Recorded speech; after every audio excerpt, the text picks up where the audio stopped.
बज चुके हैं चुनावी रणभेरी, अब होने वाला है शंखनाद। बिछ रही है चुनावी बिसात, किस करवट बैठेगा सियासत का ऊंट। नेता नहीं जनता तय करेगी किसकी बनाएगी अपनी सरकार। चुनाव से पहले चुनाव की बात, हर दावेदार से कराएंगे आपकी मुलाकात।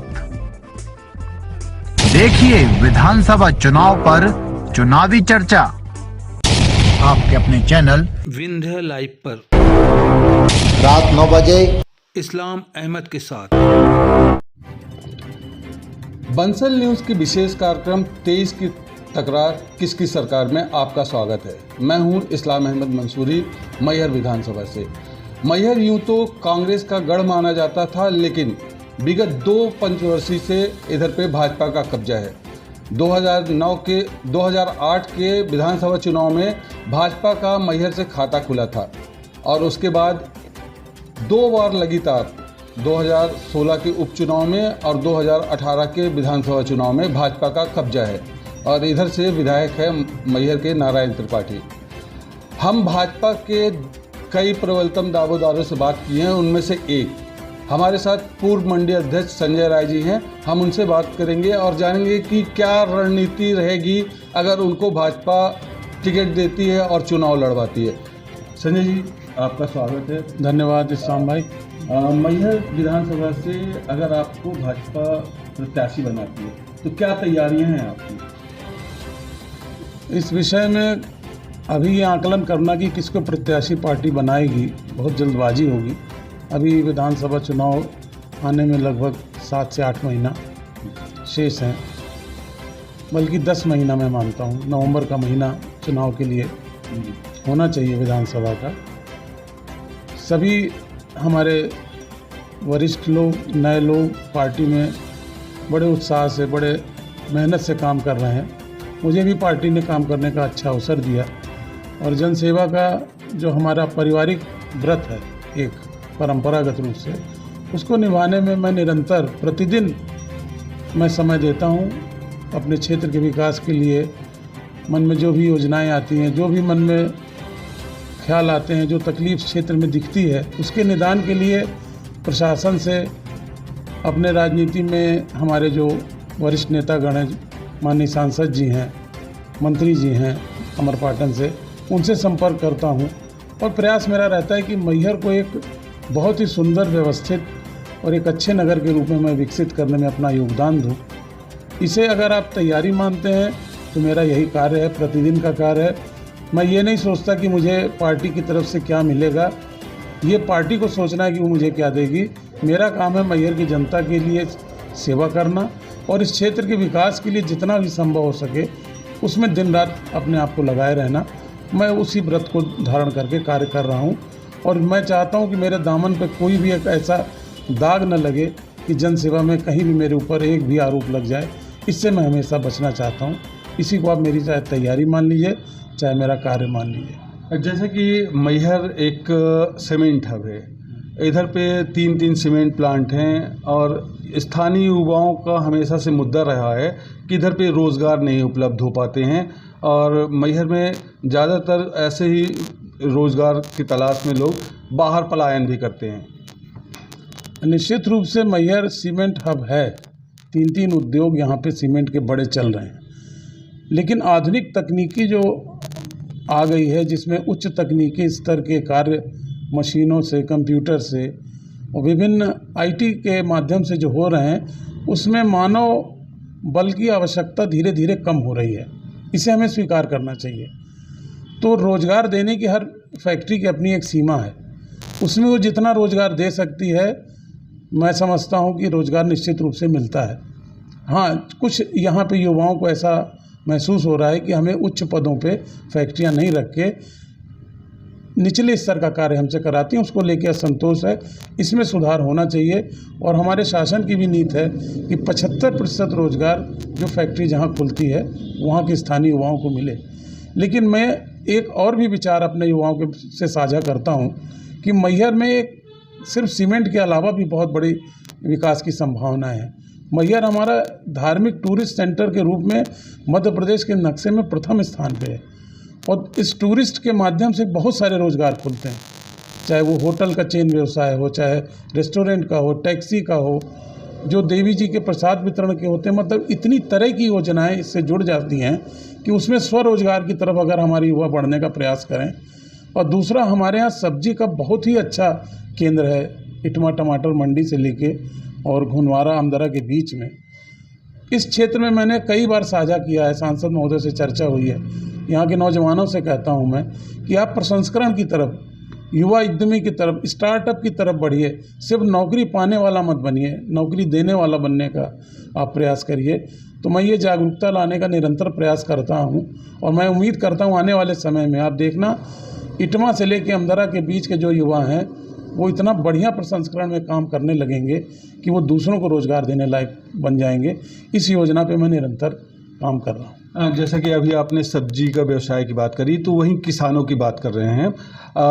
लगातार 20 सालों से काम चल रहा है नर्मदा घाटी विकास योजना का, अभी भी वो काम अधूरा है, बरगी का पानी मैहर नहीं पहुंच पाया है। अभी और कितना विलम्ब लगेगा और क्या योजनाएं हैं अभी सरकार? जितना तेज़ी से इस समय काम चल रहा है और अंतिम चरण में है, अब अधूरा नहीं है। 90% कार्य बरगी नहर का सतना जिले में पानी लाने के लिए लगभग पूर्णता की ओर है।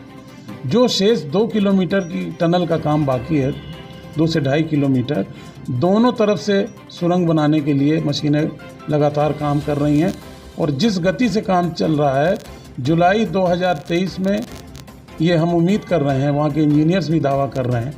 हमको वहाँ जाके देखने का भी अवसर मिला है, हम सांसद महोदय के साथ उस स्थान का निरीक्षण करने भी गए थे। तो पूरा विश्वास है कि जुलाई 2023 में नर्मदा मैया का पानी सतना ज़िले को मिलना शुरू हो जाएगा और जो एक लंबी मांग थी यहाँ के किसानों की, वो पूरी होने जा रही है। तो ये मांग किसानों की लगातार चली आ रही। अच्छा, मैहर एक प्रबलतम विकसित होने की सूची में रहता है, क्या संभावनाएं देखते हैं अगर आप विधायक बन जाते हैं, प्रतिनिधि बनकर जनता के बीच में आते हैं, तो क्या संभावनाएं हैं आपकी? मैं फिर आपसे कहूँगा कि ये लंबी सोच पे मैं नहीं जा रहा हूँ, न मेरा उधर कोई विकास की क्या संभावनाएं हैं? मैं अभी जिस स्तर पे मैं काम कर रहा हूँ, अगर आपके मन में पवित्र भाव से अगर आप विकास के लिए काम करते हो तो पार्टी नेतृत्व निश्चित रूप से आपकी बातों को सुनता है और उस पर अपना कार्य करने में पूरा सहयोग देता है। मैंने मैहर का एक अपना व्यक्तिगत एक मॉडल बनाया कि मैहर 2047, जब हम आज़ादी के 100 वर्ष पूरे कर रहे हों, तो मैहर एक पूर्ण विकसित शहर के रूप में कैसा हो, उसके लिए 2-3 योजनाएं मैंने सांसद जी से साझा की हैं और उम्मीद कर रहा हूं कि ये योजना निश्चित रूप से ज़मीन पे आएगी। जिसमें सबसे बड़ा मैंने एक उनको सुझाव दिया था और यहाँ की मांग बताई थी कि 3 तरफ से मैहर की 4 लेन रोड बन रही है। एक एंड हमारा सतना तरफ से जो जबलपुर को मार्ग जाता है, उसमें अगर एक अतिरिक्त रिंग रोड के रूप में एक रोड का प्रावधान आप करा दें, तो ये रोड श्वेता नगर के आसपास से निकले और देवी जी के नीचे नीचे होते हुए नक्तरा से जाके जबलपुर 4 लेन से मिल जाए, तो आने वाले समय मैहर का जो ट्रैफिक का भार है शहर का, वो पूरी तरह ख़त्म हो जाएगा।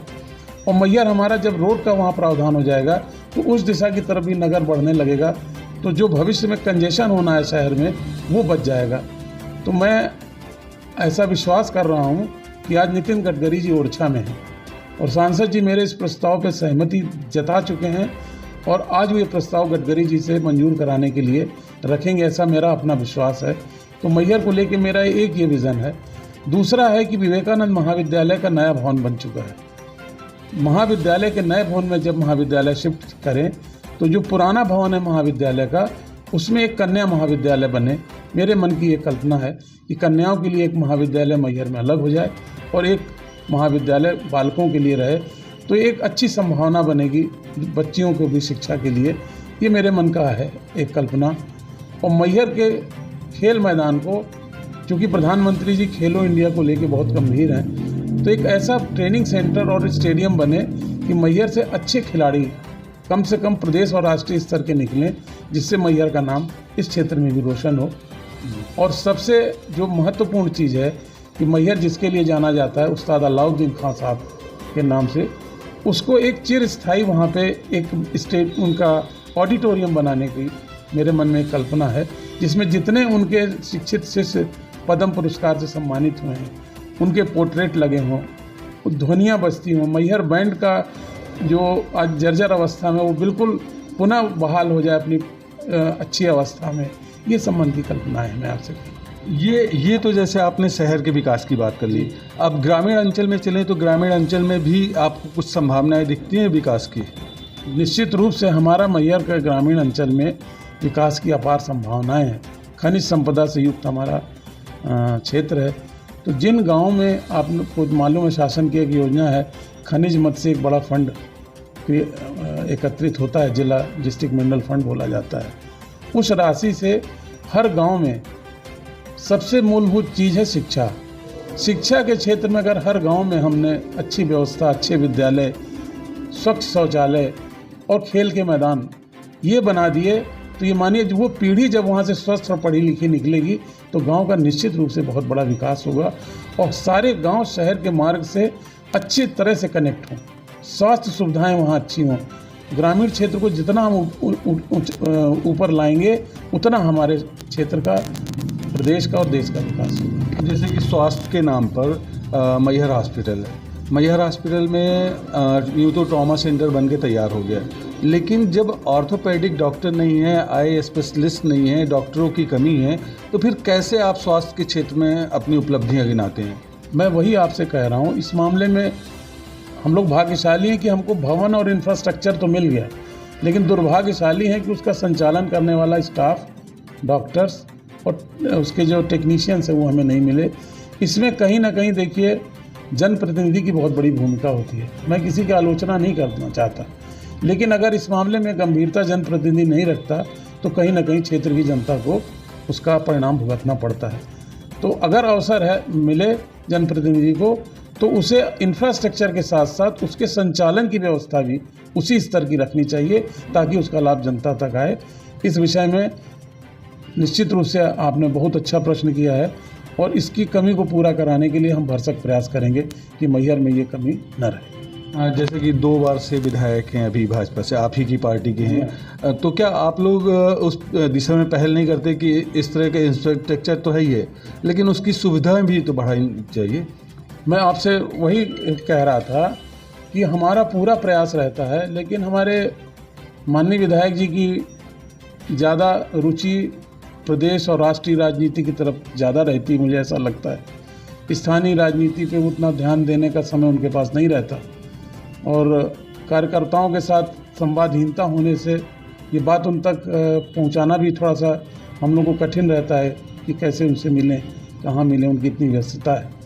तो सांसद महोदय से हम लोगों को चूँकि ज़्यादा सुविधा लगती है मिलने जुलने में, समय भी देते हैं और बड़ी गंभीरता से वो इस विषय को मुख्यमंत्री जी के सामने अभी 25 तारीख को रख रहे हैं। हमने उनका ध्यान दिलाया है, तो मैं उम्मीद करूंगा कि विधायक महोदय भी अपने व्यस्तम समय से समय निकाल के इस तरफ विचार करेंगे। संजय जी, जैसे कि आप कांग्रेस में भी थे, अब भाजपा में हैं, दोनों में क्या अंतर है? देखिए, सबसे बड़ा अंतर जो मैंने महसूस किया कि कार्यकर्ताओं का जितना सम्मान भारतीय जनता पार्टी में है उतना सम्मान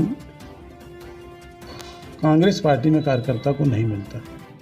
वहाँ पे मुंह देखी राजनीति ज़्यादा है कि जिसको गणेश परिक्रमा एक शब्द के रूप में मैं आपको परिभाषित करूँगा कि अगर आप वहाँ पे पार्टी से ज़्यादा नेताओं की परिक्रमा करिए, आप उनके चहेते रहेंगे तो आप ठीक रहेंगे। आप प्रायः देखिए मंच लगते हैं तो एक नेता जिले का बड़ा दिखेगा तो दूसरा नहीं दिखेगा।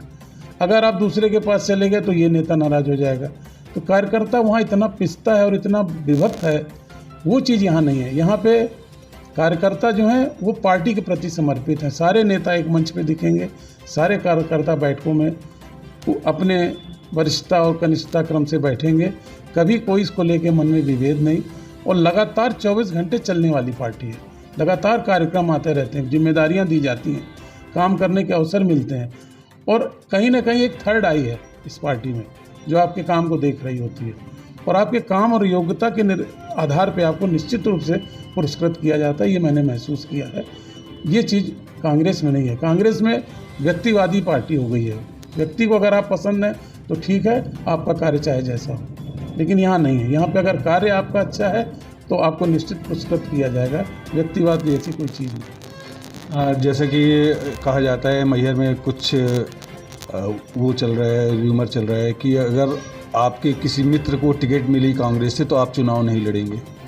नहीं, ऐसा तो मेरे मित्र तो सभी हैं। मैहर एक ऐसी अद्भुत जगह है जहाँ पार्टी में लोग अपने अपने विचारों के साथ राजनीति कर रहे हैं, लेकिन एक दूसरे के सुख दुख में सभी का मित्रवत व्यवहार है।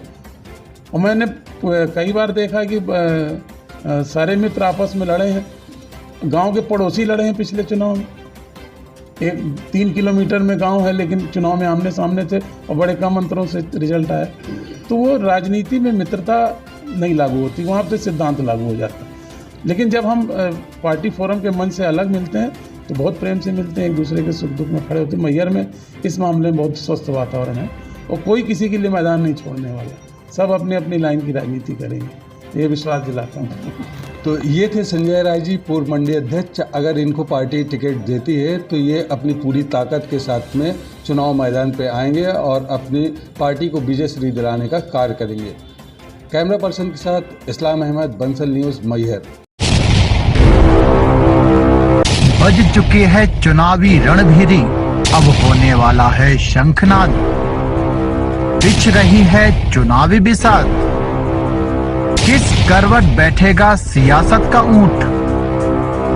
नेता नहीं, जनता तय करेगी किसकी बनाएगी अपनी सरकार। चुनाव से पहले चुनाव की बात, हर दावेदार से कराएंगे आपकी मुलाकात।